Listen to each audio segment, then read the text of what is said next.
Vale, perfecto. Pues ya estoy aquí. Vamos a, como os decía, a ver ahora lo que es la tabla periódica.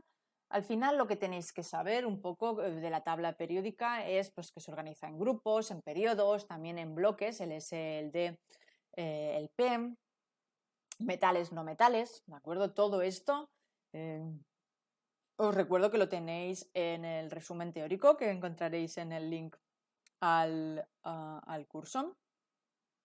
Entonces, lo que también es muy importante cuando hablamos de tabla periódica son las propiedades periódicas y es lo que vemos aquí. ¿Qué tenemos de propiedades periódicas? Tenemos el radio, la energía de ionización, la afinidad electrónica, la electronegatividad, el carácter metálico y el carácter oxidante, así como básico. Si vais al resumen veréis que hay otras diferentes, ¿de acuerdo? Pero en este caso pues tenemos esta de aquí.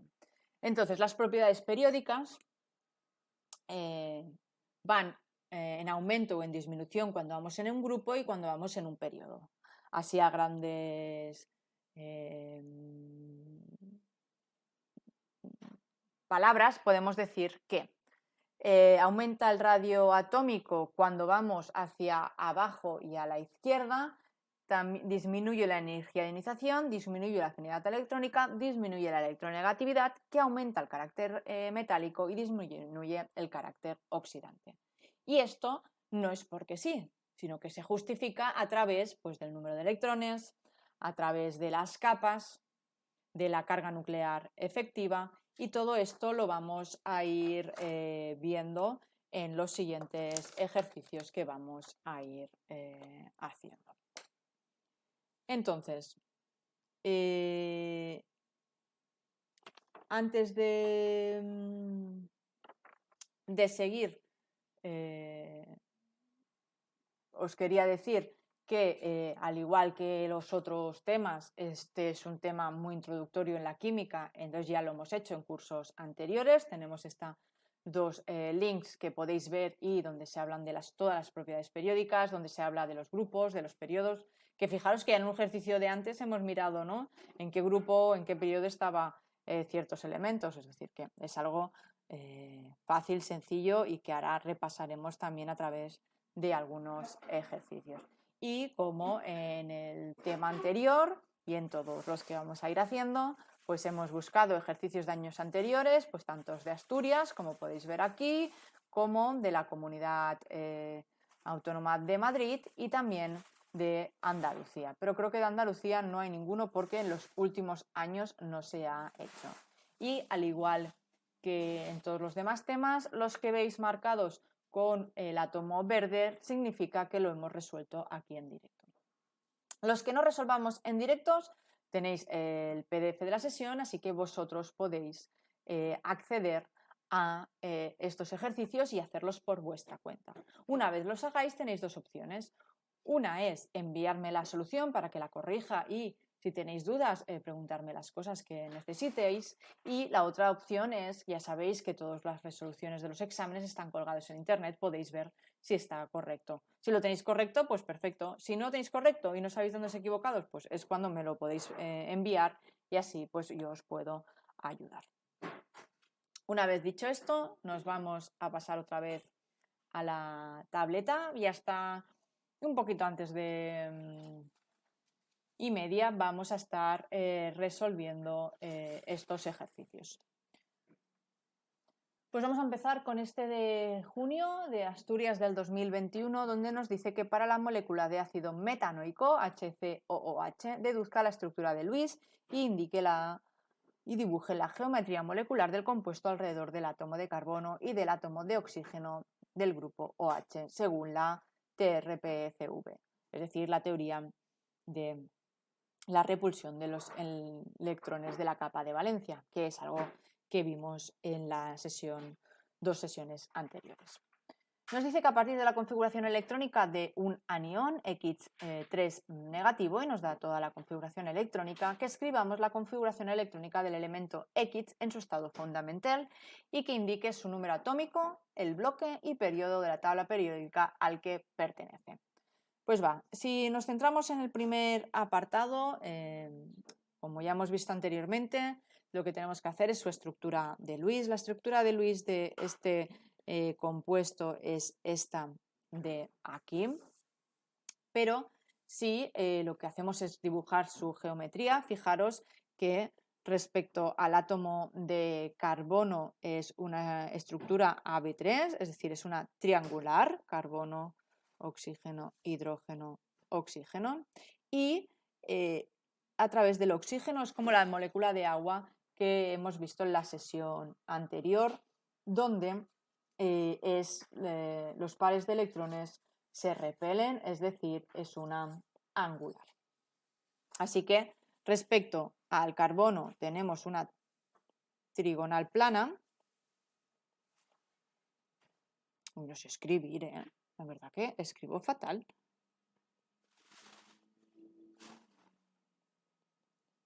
Y no os penséis que escribo mucho mejor en papel, la verdad que escribo bastante fatal, no es porque sea la tableta, es porque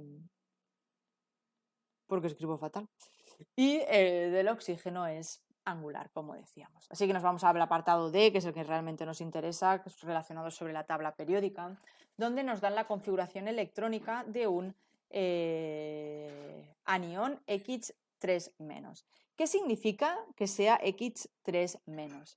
Pues significa que se le han añadido a X 3 electrones. Por lo que si la configuración electrónica de X3- es la que vemos así aquí, la de X será exactamente la misma, pero en el último orbital, en lugar de 6 electrones, le quitaremos 3, que son los que le han añadido, es decir, 4p3.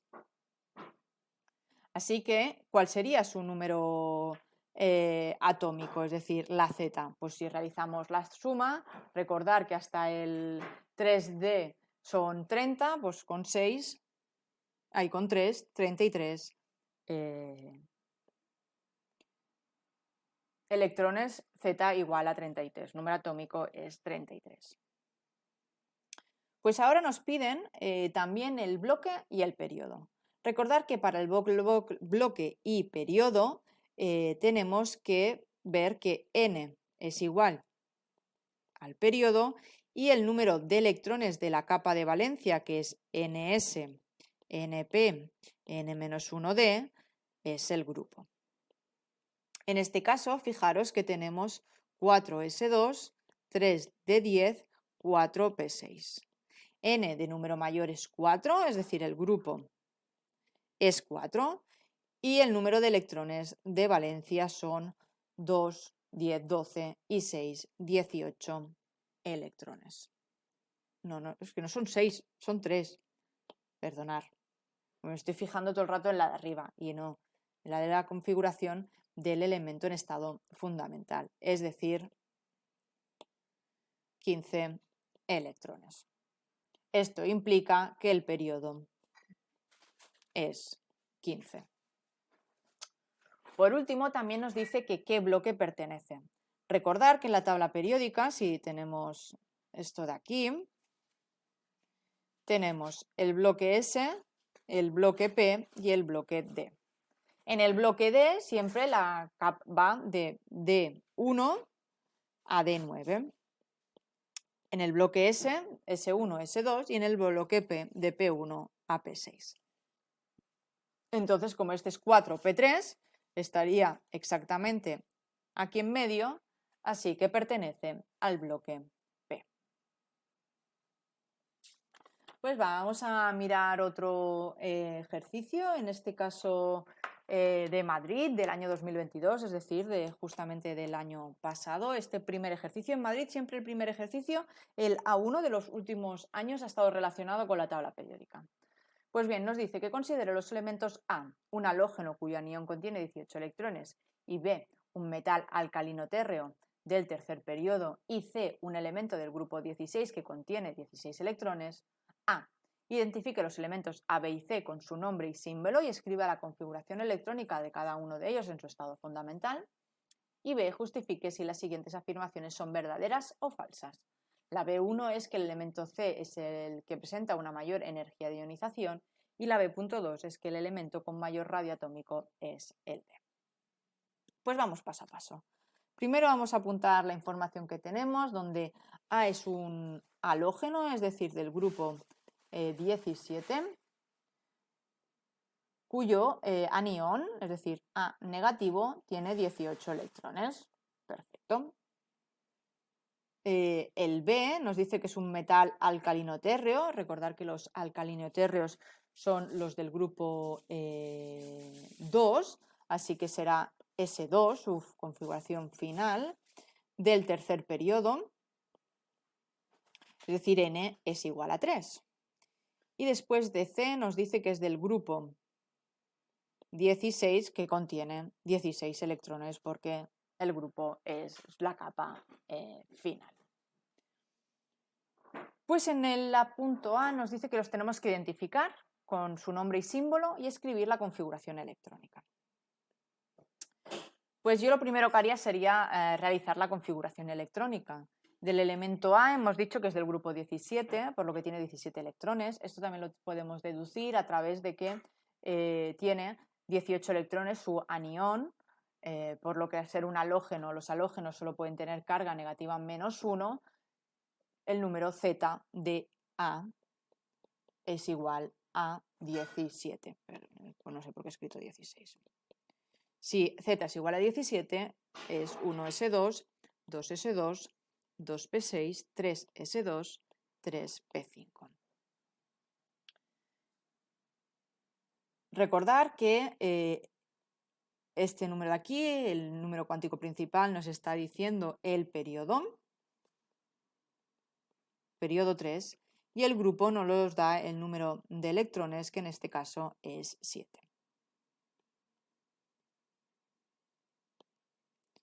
Sabiendo esto y teniendo en mente la tabla periódica, recordar que en el bloque P, en esta parte de la derecha de la tabla periódica, no tenemos periodo 1 y que empieza con el periodo 2. Y los halógenos son flúor, cloro, bromo, yodo. Es decir, el del periodo 3 y grupo 17 es el cloro, que se representa como Cl. En el caso del elemento B, que hemos dicho es un metal alcalinotérreo del tercer periodo, lo mismo, hemos dicho que como es un alcalinotérreo es un S2, es decir, de este grupo de aquí, y del periodo 3, en este caso tampoco hay periodo 1, y recordar que son berilio, magnesio, calcio, estroncio, bla. En este caso es el magnesio, pero tenemos que hacer la configuración electrónica. Entonces vamos haciendo 1s2, 2s2, 2p6 hasta llegar al 3s2. Es decir, que Z es igual a 12. Y el elemento es el magnesio Mg. ¿Qué más tenemos? Pues tenemos también el elemento C, que nos ha dicho que es del grupo 16. Del grupo 16, y Z es igual a 16 porque nos dice que tiene 16 electrones. Así que si hacemos la configuración electrónica, 1s2, 2s2, 2p6, 3s2 son 12, hasta 16 nos faltan 4, 3p4. Entonces, grupo 3, es decir, estamos todo el rato ahí en el grupo. Periodo 3, es decir, estamos todo el rato en el mismo periodo. Grupo 6, 16, porque nos falta este espacio de aquí que está vacío. Es decir, estamos en este elemento de aquí, del grupo 16, que empieza con el oxígeno, recordar. Así que es oxígeno, azufre, selenio, papapam. Este elemento es el azufre, representado por la S. Entonces, si no sabéis la tabla periódica y en el examen nos da una tabla periódica, es imposible que acabéis sabiendo qué elementos son. Porque fijaros que yo sabía pues cuál en cada grupo, cómo son. Entonces es muy importante que os aprendáis, entre cometas, la tabla periódica. Que al final no es aprenderla de poner codos y y que también, pero es de ir haciendo ejercicios, vas sabiendo más o menos dónde están los diferentes elementos. Entonces, lo otro que vamos a hacer es el apartado B. Vamos a hacer una hoja nueva porque ya lo he puesto todo tachado. Y en este punto B nos decían que justificáramos si estas cosas son verdades o falsas. La B1 nos decía que el elemento carbono es el elemento C, perdonar, es el que presenta el mayor energía de ionización. Entonces, si os parece, lo que voy a hacer es la representación de la tabla periódica y los voy a situar en la tabla periódica los tres elementos que teníamos. Entonces hemos dicho que teníamos el magnesio, que teníamos el azufre y que teníamos el cloro. Y eran el magnesio, era el C, no, el C no, el B, el azufre era el C y el cloro era el A. Entonces nos dice que C es el elemento que presenta mayor energía de ionización. El C, fijaros, que es el azufre. Nos dice que este es el que presenta mayor energía de ionización. Primero tenemos que saber qué es la energía de ionización. Entonces, no he visto que nos pidan definiciones. En Cataluña, por ejemplo, sí que piden definiciones, pero tenéis que saber lo que es. Y tenéis que recordar que la energía de ionización es la energía necesaria para arrancar un electrón de un átomo en estado gas y del nivel fundamental. Entonces, ¿de qué depende la energía de ionización? Pues bien, fijaros que aquí los tres elementos están en el mismo periodo. Cuando estamos en el mismo periodo, la energía de ionización aumenta al ir a la derecha. ¿Y por qué aumenta la energía de ionización al ir a la derecha? Porque fijaros que yo lo que quiero es arrancar un electrón, pero cada vez, al ir subiendo, a ir avanzando en el periodo, voy teniendo más electrones. Entonces, al tener más electrones en el mismo nivel, lo que está ocurriendo es que la carga nuclear efectiva es más alta. Recordar que la carga nuclear efectiva es la carga de los, que siente cada uno de los electrones por la carga positiva del núcleo. Como esta carga nuclear efectiva, al aumentar el número de electrones, es cada vez más grande, la atracción de los electrones hacia el núcleo también es más grande, por lo que costará más arrancar uno de estos electrones. Si yo solo tengo un electrón por allí pululando, ¿no? Lo que tenéis que pensar es la última capa, ¿no? Porque al final nos tenemos que fijar en la última capa. Si hay solo un electrón por allí pululando, ese electrón se encuentra muy solo. Y si viene otra cosa, lo cogerá y se lo llevará rápido. En cambio, en el caso del cloro, que tiene 7 electrones, es como si estos 7 electrones se cogieran de los brazos haciendo como cadena, y para arrancar uno te costaría más, ¿verdad? Que si está uno solo. Pues la energía de ionización aumenta hacia la derecha, es decir, la del cloro es la más alta, es decir, la del elemento A. Así que este B.1 es falso. Después, en el B.2 nos dice que el elemento con mayor radio atómico es el B. En este caso, el B es el magnesio. Nos dice que este de aquí es el que tiene mayor radio. ¿Qué pasa en un periodo al aumentar en el periodo? Pues al aumentar en el periodo lo que pasa es que disminuye el radio. ¿Y esto por qué es? ¿Por qué disminuye el radio? Pues por lo mismo que hemos visto antes. Al ir aumentando más electrones en una misma capa, aumenta la carga nuclear efectiva. Es decir, cada vez estos electrones se encuentran más atraídos por el núcleo. Al encontrarse más atraídos por el núcleo, esta capa se hace como más pequeña, así que disminuye el radio. Así que en este caso también es falsa, ya que el magnesio es el que presenta el menor radio. Pues vamos a ver otro ejercicio. En este caso nos pasamos de Madrid a Asturias, subimos hacia el norte y nos vamos al julio del 21, un examen de convocatoria extraordinaria, donde en este 5b nos dice que los valores de electronegatividad de la escala de Pauling de los átomos hidrógeno y nitrógeno son 2,1 y 3,0 respectivamente, y nos dice que a partir de estos datos deduzcamos el carácter polar o no polar de la molécula NH3, que presenta una geometría molecular de pirámide trigonal. Y en el apartado B nos dice que nombre y escriba la fórmula semidesarrollada de 3 de las posibles isómeros constitucionales que tiene la fórmula molecular C6H14. Esta la vamos a dejar para más adelante, así que nos vamos a centrar solo en el apartado A. En el apartado A nos da la electronegatividad del hidrógeno, que es 2,1, y la electronegatividad del nitrógeno, que es 3,0. Fijaros que los valores de electronegatividad son diferentes para estos dos valores, es decir, el nitrógeno es más electronegativo que el hidrógeno. Después, la molécula NH3 es una molécula que en la sesión de geometría molecular la estuvimos representando bastante, es un caso que suele salir bastante, donde tiene esta forma de pirámide trigonal encima del nitrógeno. Tiene este par libre de electrones. Entonces, lo que tenemos que ver es que, dada la diferencia de electronegatividades que hay entre el hidrógeno y el nitrógeno tirará con más fuerza de los electrones que comparten, creando así un momento dipolar en cada uno de estos enlaces.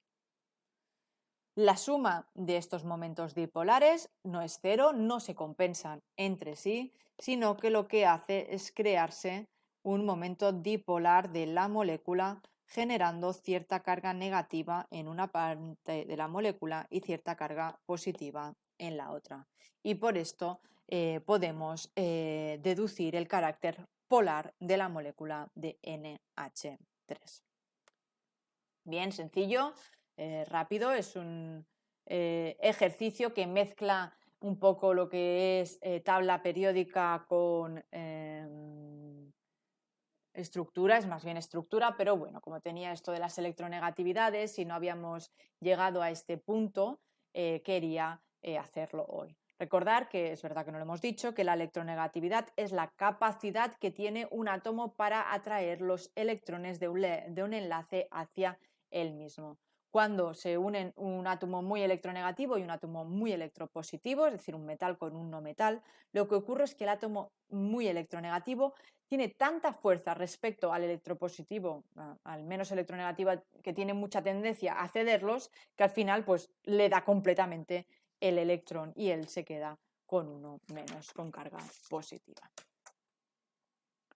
Si nos vamos a otro ejercicio de Asturias, en este caso del julio del 22, es decir, la convocatoria extraordinaria del año pasado, este 5A nos dice que indique razonadamente qué elemento, sodio o cloro, tendrá el mayor valor de primera energía de ionización. Entonces, bueno, vamos a leer el apartado B y luego nos ponemos. Y B dice, indique a qué tipo de reacción orgánica corresponde el proceso de deshidratación. Perfecto. Fórmula orgánica lo dejamos para otro tema. Pero fijaros que en Asturias relacionan estos dos temas en un apartado. En realidad no es que los relacionen porque no está relacionado, simplemente un apartado, el otro tienes que responderlo. Recordad que en Asturias tenéis dos opciones de examen a elegir. Pues va. ¿Qué es la energía de ionización? También conocida como potencial de ionización. Yo normalmente lo represento como potencial de ionización. Pues es la energía necesaria para arrancar un electrón de la capa más externa de un átomo en estado gas y en estado estándar. Entonces ya hemos comentado antes que si yo tengo la tabla periódica, la energía de ionización aumenta a ir a la derecha por el que más electrones, más carga nuclear efectiva, más cuesta arrancar el electrón, y después también aumenta al ir hacia abajo, ¿de acuerdo? Entonces, si tenemos el sodio y el cloro los tenemos que saber colocar en la tabla periódica. En la tabla periódica el sodio está situado en el grupo 1, periodo 2, y el cloro está situado en el grupo 17, periodo 2 también, es decir, comparten periodo. Así que al igual que hemos visto en el ejercicio anterior, el caso del cloro tendrá una energía de ionización mayor que la del sodio. ¿Por qué? Pues porque al tener más electrones, la carga nuclear efectiva es cada vez más grande, haciendo que los electrones se sientan más atraídos por el núcleo y que se cueste más arrancar un electrón de esta capa externa en el caso del cloro. Y en el caso del sodio, la verdad es que el sodio regala casi el electrón, porque al estar él solo, como hemos dicho antes, no tiene tanta atracción hacia el núcleo y fácilmente cederá este electrón. Pues vamos a hacer otro ejercicio, en este caso de Madrid. Vamos a ver este junio del 2021, donde nos dice que dados estos elementos, A igual a 17, donde Z es igual a 17, B, donde Z es igual a 35, C, donde Z es igual a 19 y D, donde Z es igual a 11, que escribamos la configuración electrónica. Esto ya lo hemos hecho antes en los apartados anteriores, en los temas anteriores. B, justifique cuáles se encuentran en el mismo periodo. C, razone si el elemento D representa mayor afinidad electrónica que el elemento A. Pues vamos a empezar por escribir las configuraciones electrónicas. Como os he dicho, esto lo hemos visto antes en el tema anterior, donde lo que tenemos que hacer es seguir el diagrama de Müller. Este sería el elemento A. Para el elemento B, que es 35, pues sería lo mismo hasta 35. Vamos a ir completando. Lo estoy haciendo así mal y rápido, chicos y chicas, porque esto es algo que ya hemos hecho en el tema anterior, simplemente para ir un poquito rápido y centrarnos en lo que realmente nos interesa, que es tener las configuraciones de estos 4 elementos. ¿Qué nos pide? Nos pide que justifiquemos en el apartado B cuáles se encuentran en el mismo periodo. Recordar que el periodo lo vemos a través de el n de mayor número, es decir, en el caso del elemento A y en el elemento D el periodo es 3. Y en el caso del elemento B y el elemento C, el periodo es 4. Así que A y D pertenecen al mismo periodo y B y C también.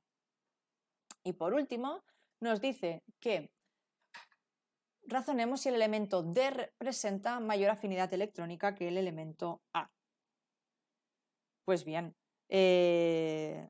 los dos al estar en el mismo periodo,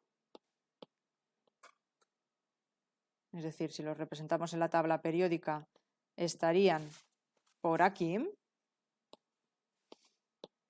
¿Qué pasa con el elemento D? Que el elemento D tiene un electrón de valencia, es decir, estaría situado por esta zona de aquí. Y el elemento B, fijaros que es de los orbitales P, estaría por esta zona de aquí. Pues la afinidad electrónica será mayor en el caso de A. ¿Por qué? Pues porque tiene una baja tendencia a aceptar electrones.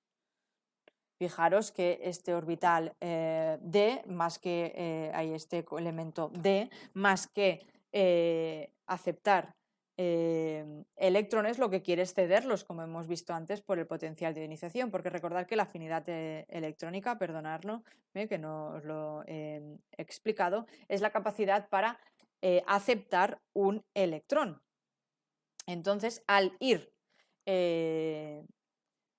teniendo esta carga nuclear efectiva más grande al ir aumentando en el periodo, tendremos más tendencia a captar electrones, porque la atracción que sentirá este electrón hacia el núcleo será más grande que en cambio en el caso del D. Por eso que la afinidad electrónica de D, la capacidad de captar este electrón, será más baja, así que la afinidad electrónica será más alta. ¿De acuerdo? Es decir, la energía que necesita para que esto ocurra sea mayor. ¿Por qué? Porque no quiere, porque su capacidad es baja. Pues nos vamos a ir a por el último ejercicio, que no vamos a hacer este de Madrid del 2021, que lo podéis hacer vosotros, pero dado que nos quedan 15 minutos, quiero hacer el último ejercicio que hay planteado para el día de hoy, que es un ciclo de Bohr-Haber. No sé si conocéis el ciclo de Bohr-Haber, supongo que si estáis estudiando para el examen de preparación a la evaluación de bachillerato sí que sabéis lo que es, pero son ejercicios que pueden ser fáciles o muy complicados, así que vamos a ir viendo paso a paso cómo se realiza. El ejemplo que veis aquí es sencillo, porque de afinidades electrónicas y de potenciales de ionización solo tenemos uno, pero recordar que en algunos casos podréis tener más de uno, es decir, cuando el ion tenga carga más 2, más 3, menos 2, menos 3, pues tenemos que ir de potencial o de afinidad electrónica paso a paso. Como siempre, lo primero es leer el ejercicio, Asturias, junio del 21. En Asturias, en los últimos años, este no es el único ejercicio que hay. Si vais al PowerPoint, veréis que hay otro ejercicio de Bohr-Haber, así que es algo que puede salir. Creo que es algo fácil de preparar. Es fácil de preparar, es un poco complejo, pero si practicáis diferentes ciclos, al final es sencillo hacerlo. Vamos a leer lo que dice este 2b, donde nos dice que construye el ciclo de Bohr-Haber para la formación del LiF sólido a partir del litio metálico y flúor gas. Calcula la energía de red, entalpía de red del compuesto, a partir de los siguientes datos. ¿Y qué nos da? Pues nos da todos los datos que necesitamos para realizar el ciclo de Bohr-Haber menos el valor que nos está pidiendo, que es la entalpía de red. Entonces nos da la entalpía de sublimación del litio, la entalpía de disociación del flúor, la primera energía de ionización del litio, la afinidad electrónica del flúor y la entalpía estándar de formación del litio. Entonces, lo primero que tenemos que entender es qué es cada una de estas cosas, porque a mí me está dando energías, pero no fórmula, hay reacciones. Y yo al final lo que necesito es hacer un ciclo de reacciones, es decir, cómo una reacción puedo ir por un camino y por el otro cerrando un ciclo, pero a través de reacciones, no de energías como es lo que me está dando el enunciado. Entonces, si yo entiendo qué es cada una de estas energías, podré cerrar el ciclo. Primero nos está diciendo que tenemos que calcular la entalpía de red, que es la energía reticular, que es la energía necesaria para formar este sólido iónico a través de sus átomos en forma de ión, es decir, anión o catión en estado gas. La entalpía de sublimación del litio. ¿Qué es la sublimación? La sublimación es el proceso de pasar de sólido a gas. Así que sería pasar de litio sólido a litio gas. La entalpía de disociación del flúor 2. Todos los elementos que están en estado estándar como un diátomo, en este caso el F2, dos fluoros, se tienen que disociar, es decir, separar cada uno de estos átomos de flúor. Así que la disociación del F2 es pasar de F2 a dos flúoros en estado gas, en el mismo estado en el que se encuentra. La energía de ionización, pues ya lo hemos dicho, la energía de ionización es la capacidad de captar un electrón, de ceder un electrón, perdonar. Así que la energía de ionización del litio será de litio a ceder un electrón, a litio más un electrón. Y la afinidad electrónica del flúor es todo lo contrario, es decir, la capacidad de captar un electrón, es decir, pasar de flúor gas a flúor negativo gas, dando un electrón al inicio. Y por último, la entalpía estándar de formación del LiF sólido es la entalpía estándar de formación. Tenéis que saber qué es la energía necesaria para formar el compuesto, en este caso LiF, a partir de sus elementos en estado estándar. ¿Cuáles son los elementos en estado estándar? Pues tenéis que saber que el litio en estado estándar es un sólido y el flúor es un gas. Ahora, sabiendo todo esto, lo que tengo que ir haciendo es ir completando un ciclo reacción a reacción. A mí me gusta empezar siempre con la entalpía de formación estándar si la tengo, o si no la tengo, pues será mi incógnita. ¿Qué hemos dicho que era la entalpía de formación estándar? Pues hemos dicho que era la formación del compuesto, en este caso fluoruro de litio sólido, a partir de sus elementos en estado estándar. Litio sólido más flúor 2 gas.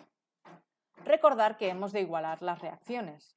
La entalpía de formación es la entalpía de formación para un mol de fluoruro de litio, por lo que tenemos que hacer es ajustar esto de aquí.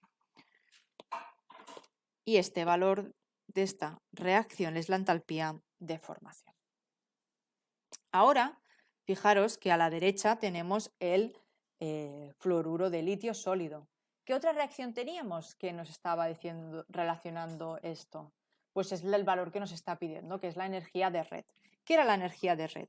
La energía de red es la formación de este fluoruro de litio. ¿A partir de qué? Pues hemos dicho de sus elementos en estado gas y anión o catión. En este caso, el litio más gas más el flúor menos gas. Y recordar que aquí también tenemos que igualar. Este es sencillo porque no tenemos unas estoquiometrías complicadas. En otros casos se nos complica, perdonad, se nos complica por las estequiometrías, porque tenemos que poner doses, 2 medios, 3, no sé qué. Pero este es un ejemplo sencillo. Si queréis más complicados, pedírmelos, que con mucho gusto os lo haré para que sufráis y lo paséis bien a partes iguales. Va, ¿qué más tenemos? Pues vamos a ir paso a paso, ¿de acuerdo? Nos dice la energía de sublimación del litio sólido. Es decir, pasar de litio sólido a litio gas. Nosotros aquí tenemos el litio sólido, pues vamos a pasar a litio gas. Y perdonar que esto no lo he puesto aquí, que esto hemos dicho que era la entalpía de red. Y esta que acabamos de hacer, la entalpía de sublimación del litio. ¿Y qué más teníamos del litio para seguir con el litio? Del litio teníamos la energía de ionización, que es pasar de litio gas a litio más gas, es decir, completar esta reacción de aquí. Fijaros que ya tenemos parte del ciclo cerrado. Y esto hemos dicho que era la entalpía de ionización. Si nos fijamos ahora en el flúor, lo primero que teníamos del flúor era la energía de disociación, donde pasamos de flúor 2 a flúor. En este caso, fijaros que la reacción ya estaría igualada, porque un medio de F2 es un flúor para dar un flúor gas. Y esto hemos dicho que era la entalpía de disociación. Y por último, lo que no hemos utilizado todavía es la afinidad electrónica del flúor, que es la capacidad del flúor de ganar un electrón. Así que con esta reacción de aquí ya tenemos cerrado completamente el ciclo. Si yo quiero saber esta reacción de aquí, este valor de aquí, es decir, quiero ir de aquí hacia aquí, ¿cómo lo puedo hacer? Pues yendo por el camino contrario. En vez de ir de aquí hacia aquí, voy a ir de aquí, pasando por todo este camino hasta llegar aquí. Son dos formas de llegar del mismo punto al mismo punto, de la misma reacción a la misma reacción. Así que ahora lo que tengo que hacer es que la entalpía de red es igual a. Pues, ¿qué es lo primero por lo que paso? Fijaros que si me voy al sentido contrario, por lo primero que paso es por la entalpía de formación. Pero yo voy hacia la derecha y la flecha en la reacción está hacia la izquierda. Así que lo único que tengo que hacer es cambiarle el símbolo el signo de la energía, menos entalpía de formación. Ahora, fijaros que me voy al litio y voy de litio sólido a litio gas y voy en el mismo sentido de la flecha. Ahora la he liado porque pensaba que estaba con el mismo sentido de la flecha. Entonces, como voy en el mismo sentido de la flecha, no tengo que cambiarle el signo, sino que está perfectamente entalpía de sublimación. Lo mismo nos pasa con el flúor. Fijaros que vamos en el mismo sentido que la flecha, así que entalpía de disociación del flúor. Si nos fijamos ahora en la parte de abajo, tanto en el caso del litio, otra vez, en el caso del litio, ya estoy que no sé cómo me llamo, en el caso del litio como en el caso del flúor vamos en el mismo sentido de la flecha, así que no tenemos que cambiar los valores.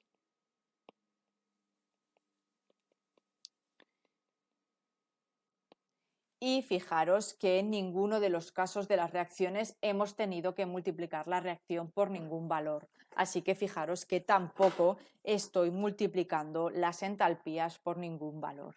Pero, os he dicho, este es un ejercicio muy sencillito, en otros más complicados sí que os pasará. Ahora lo único que tenéis que hacer es sustituir en cada uno de estos valores de energía, pues el valor que nos está dando el enunciado y así finalmente obtener el valor de la entalpía de red que nos pregunta y el valor de la entalpía de red para que vosotros lo hagáis por cuenta y comprobéis si es correcto, es 1019,92 kilojoules partido por mol. Muy importante revisar que las unidades en todos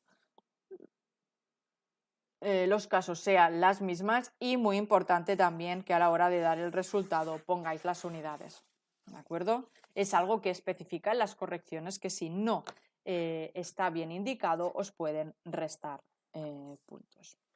Pues muy bien, familia, con esto lo vamos a dejar por hoy. Hemos hecho estas dos sesiones donde hemos hablado tanto de la estructura atómica como de la tabla periódica. Como siempre, si tenéis dudas, me las podéis dejar a través del correo que tenéis aquí en pantalla, aida.aulaciences@gmail.com, a través del server de Discord, que darme un segundo y os lo dejo el link en el chat, o a través de cualquiera de nuestras redes sociales. Recordad que nos podéis seguir tanto aquí en Twitch como en YouTube, donde colgamos los vídeos. Seguirnos es solo darle a un botón totalmente gratis y nos ayudáis muchísimo. Y también nos podéis seguir a través de nuestras redes sociales, donde vamos a ir colgando pues un poquito cada día lo que vamos a estar haciendo.